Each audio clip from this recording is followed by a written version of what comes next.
یہی اس قوم کے ساتھ ہوا، قوم مدین کے ساتھ ہوا۔ اللہ سے عبادت کا رشتہ کمزور سے کمزور ہوتا گیا، کمزور سے کمزور ہوتا گیا، یہاں تک کہ بت پرستی کے اندر مبتلا ہو گئے، اشیاء پرستی کے اندر مبتلا ہو گئے، مخلوق کی عبادت کے اندر مبتلا ہو گئے۔ اللہ تعالیٰ نے حضرت موسیٰ علیہ السلام کے سسر حضرت شعیب علیہ السلام کو ہادی بنا کر، رہبر بنا کر، اپنا پیغمبر بنا کر اس قوم کی طرف بھیجا، اور جب قوم میں آئے تو سب سے پہلا سبق کیا دیا؟ سارے نبیوں نے سب سے پہلا سبق اپنی قوم کو، اپنی امت کو یہی دیا۔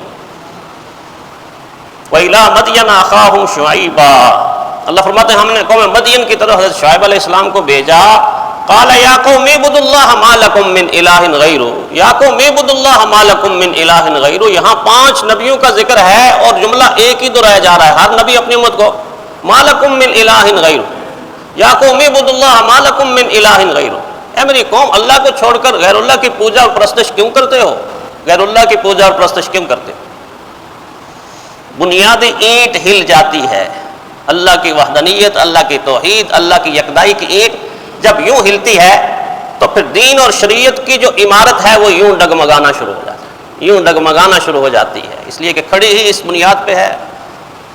مَا لَكُم مِّنْ إِلَٰهٍ غَيْرُهُ، کیوں اللہ کی عبادت سے کٹ رہے ہو، غیر اللہ کی پوجا اور پرستش کر رہے ہو؟ بالکل ایسا ہی اگر ہم آج کی دنیا میں دیکھیں، آج اپنی قوم کو دیکھیں تو خدا کا یقین ذہنوں سے محو ہو گیا، اللہ کا یقین دلوں سے ہٹ گیا، غیر اللہ کا یقین دلوں میں آ گیا۔ حالانکہ ہر زمانے کے اندر اصلاح کرنے والے، سمجھانے والے، بتانے والے، سکھانے والے اپنا حق ادا کرتے رہے، اب بھی کرتے ہیں،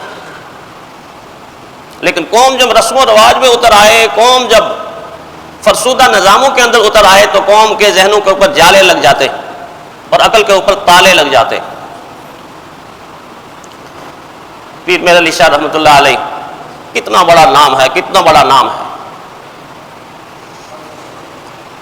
علم کے آفتاب اور علم کے ماہ منیر، تقوی کے امام،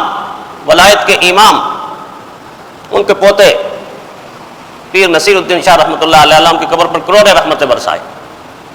اپنے سامنے بیٹھنے والے لوگوں کو بڑا جھنجھوڑتے تھے، ایسے جھنجھوڑتے تھے، اور اپنی زبان میں اپنی زبان بولتے تھے بڑی پیاری۔ فرمایا کرتے تھے کہ مینوں انج لگتا ہے کہ تس دا خدا تھک گیا ہے، تم تھکے ہوئے خدا کو مانتے ہو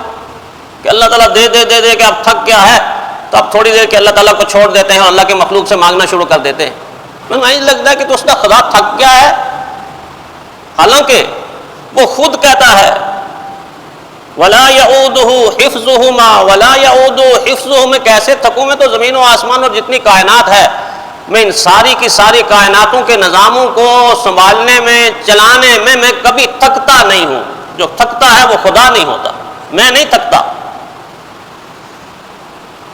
پھر کہتے تھے کہ مجھے ایسے لگتا ہے کہ جیسے تم اس خدا کو ماننے والے ہو کہ معاذ اللہ اس پر کہیں موت طاری ہو گئی ہے، وہ تو مر گیا ہے، اور اللہ کو چھوڑ کے غیر اللہ کے سامنے تم مانگنا۔ پھر کہتے کہ وہ تو خود کہتا ہے اللہ لا الہ الا هو الحی القیوم، وہ تو ہمیشہ سے زندہ ہے، ہمیشہ زندہ رہے گا، قائم رہے گا، اس پر تو موت آنی نہیں۔ پھر کہتا تھا کہ تمہارے رویوں کو دیکھ کر، تمہارے رویوں کو دیکھ کر مجھے تو ایسا لگتا ہے، ایسا لگتا ہے کہ تم کسی ایسے خدا کو مانگتے ہو کہ جو فقیر ہو گیا معاذ اللہ، اس کے خزانوں میں کچھ ہے ہی نہیں ہے، تو اس کو چھوڑ کر کسی اور سے تم مانگنا شروع کر دیتے ہو، حالانکہ تمہارا خدا یہ کہتا ہے وَلِلَّهِ مِيرَاثُ السَّمَاوَاتِ وَالْأَرْضِ، اللہ ہی کے خزانے ہیں زمین و آسمان کے، اس کے خزانوں میں تو کبھی بھی کمی نہ آئی نہ کبھی آئے گی۔ اور پھر ہاتھ جوڑ کر فرمایا کرتے تھے دیکھو میں اتنے بڑے پیر کا پوتا ہوں، اور واقعی بہت بڑے پیر کے پوتے۔ فرمایا میں سچی بات تم سے کہتا ہوں کہ میں بھی تم کو کچھ نہیں دے سکتا،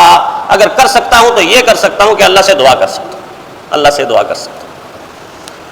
تو پہلی خرابی جو کسی قوم کے اندر پیدا ہوتی ہے وہ یہ ہوتی ہے کہ خدا کو چھوڑ دیا جاتا ہے، اشیاء کو سامنے لا کر نفع نقصان اشیاء سے وابستہ کر دیا جاتا ہے۔ یہ ضروری نہیں کہ ان اشیاء کو کوئی خدا کہتا ہو،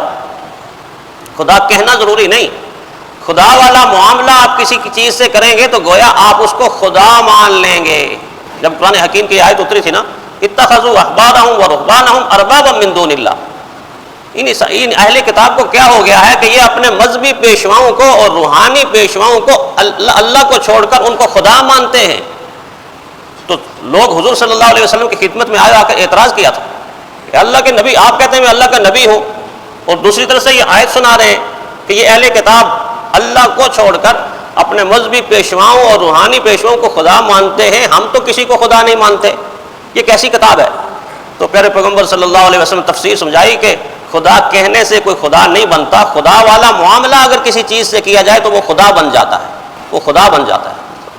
جس طرح علامہ اقبال نے کہا نا کہ ان تازہ خداؤں میں بڑا سب سے وطن ہے، وطن سے آپ محبت کر سکتے ہیں، وطن کی پرستش نہیں کر سکتے، وطن کی پوجا نہیں کر سکتے، وطن کی عبادت نہیں کر سکتے، جتنا مرضی ہے محبت کریں، عبادت نہیں کر سکتے، عبادت اور چیز ہے، محبت اور چیز ہے۔ تو فرمایا کہ پہلی بنیاد جب قوم بگڑتی ہے یا قوم پر معاشی بدحالی تب آتی ہے کہ اس معاشی بدحالی سے پہلے عقیدہ خراب ہوتا ہے اور اخلاقی تنزل ہوتا ہے۔ اخلاقی بدحالی پہلے آتی، معاشی بدحالی بعد میں آتی۔ چنانچہ قوم مدین کو دیکھیں، اللہ کے نبی شعیب علیہ السلام فرمائے یا قوم اعبدوا اللہ ما لکم من الہ غیرہ انی اراکم بخیر، جب میں تمہیں تو اچھی حالت میں دیکھ رہا ہوں، تم اچھا کھا رہے ہو، اچھا پی رہے ہو، اچھا پہن رہے ہو، تمہاری تجارتیں ہیں، تم مالدار ہو، تم کوئی غریب نہیں ہو، تم کوئی فقیر نہیں ہو، اور اتنا کچھ ہونے کے باوجود تمہارے کرتوت جب میں دیکھتا ہوں تو ایسا لگتا ہے کہ تم سے زیادہ بھوکی قوم کوئی ہے ہی نہیں، تم سے زیادہ کنگال قوم ہے ہی نہیں، تم سے زیادہ مفلس قوم کوئی ہے ہی نہیں، تم سے زیادہ فقیر کوئی ہے ہی نہیں۔ اب اندازہ کریں کہ ایک طرف سے رزق کی فراوانی ہے، مال ہے، دولت ہے، تجارت ہے، اور اس کے ہونے کے باوجود گناہ کون سا کر رہے ہیں؟ شعیب علیہ السلام کس گناہ سے روک رہے ہیں؟ اوفوا الکیل والمیزان بالقسط، ناپ تول میں کیوں کمی کرتے ہو؟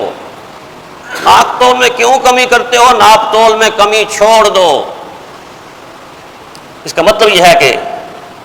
ویسے امیر تھے، دل کے فقیر تھے، دل کے غریب تھے، اور اصل غریب ہوتا وہی ہے جو دل کا ہی غریب ہوتا ہے۔ اصل امیر وہ ہوتا ہے جو دل کا امیر ہوتا ہے، جو دل کا غنی ہوتا ہے وہ غنی ہوتا ہے۔ سب کچھ ہونے کے باوجود اتنی بھوکی حرکتیں ہیں کہ ناپتے ہیں کمی کرتے ہیں، تولتے ہیں کمی کرتے ہیں، بولتے ہیں جھوٹ بولتے ہیں، دیتے ہیں بددیانتی کرتے ہیں، دھوکہ کرتے ہیں، راستے کے کناروں پر کھڑے ہو کر گھات لگا کے بیٹھتے ہیں، گزرنے والے قافلوں کو لوٹ لیتے ہیں۔ یہ قرآن حکیم پورے کا پورا نقشہ پیش کر رہا ہے اس قوم۔ وَلَا تَنْقُصُوا الْمِكْيَالَ وَالْمِيزَانَ بِالْقِسْطِ، اللہ کے نبی منع کہ ناپ تول میں کمی نہ کرو، ناپ تول میں ڈنڈی نہ مارو، نہ ایسا کرو۔ تو آگے سے قوم کا جواب کیا تھا؟ قالوا یا شعیب اصلاتک تأمرک ان نترک ما یعبد آباؤنا او ان نفعل فی اموالنا ما نشاء۔ اے شعیب یہ کیسے ہمیں نصیحتیں کرتا ہے اور کیسے وعظ کرتا ہے اور تقریریں کرتا ہے، اور ہمیں بتائیے یہ کیسا سبق ہمیں پڑھا رہا ہے؟ کیا آپ کی نماز اور آپ کا دین ہمیں یہ سبق دے رہا ہے کہ ہم اپنی مرضی کے ساتھ اپنے مالوں میں تصرف نہ کریں؟ او ان نفعل فی اموالنا ما نشاء، یہ نعرہ جیسے چاہو جیو، جیسے چاہو پیو، جیسے چاہو کھاؤ، جیسے چاہو جاؤ، جیسے چاہو آؤ، اور جیسے چاہو سو، اور جیسے چاہو جاگو، یہ 3500 سال پرانا نعرہ شعیب علیہ السلام کی قوم کا فرسودہ نعرہ تھا۔